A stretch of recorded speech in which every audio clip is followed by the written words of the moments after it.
আপনারা দেখছেন বাংলা খবর ইউটিউব চ্যানেল। বাংলা খবর ইউটিউব চ্যানেলে আপনাদের সবাইকে স্বাগত। লোকসভা নির্বাচনে বাংলায় বিজেপির বিপর্যয়ের পর বাংলার 4 কেন্দ্রে উপনির্বাচনেও বঙ্গ বিজেপির ভরাডুবি হয়েছে। এই বিপর্যয়ের ময়নাতদন্ত করতে গিয়ে যে বিষয়টি সামনে এসেছে সেটি হলো বুথ স্তরে বিজেপির সংগঠনের খামতি। এই বুথ স্তরে সংগঠন মজবুত না থাকার কারণে বঙ্গ বিজেপিকে বারবার হারতে হয়েছে রাজ্যের শাসক দল তৃণমূলের কাছে।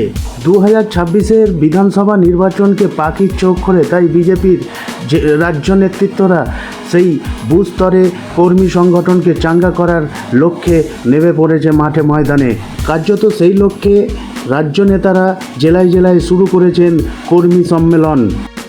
এরকমই এক কর্মী সম্মেলনে যোগ দিতে হুগলির পান্ডুয়ায় এলেন রাজ্য বিজেপির সভাপতি তথা কেন্দ্রীয় মন্ত্রী সুকান্ত মজুমদার।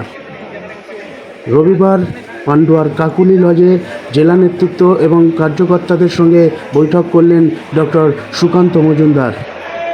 এই বৈঠক থেকে তিনি কর্মীদের উদ্দেশ্যে কী বার্তা দিলেন শোনাবো।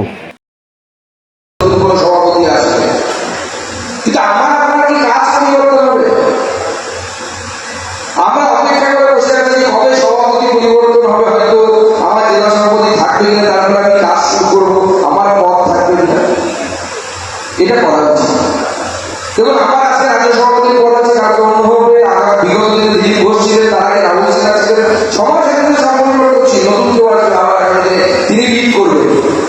কিন্তু আমার কাছ থেকে একটি পদ নিয়ে কোনো কাটতে পারবে না, সেটা হচ্ছে আমরা ভারতীয় জনতা পার্টির সৈনিক। এই পদটা হচ্ছে আমাদের পার্মানেন্ট পদ। এই পদ কেউ করতে রাখবে না।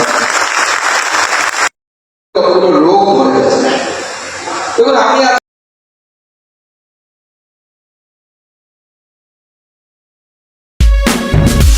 আপনারা দেখছেন বাংলা খবর ইউটিউব চ্যানেল।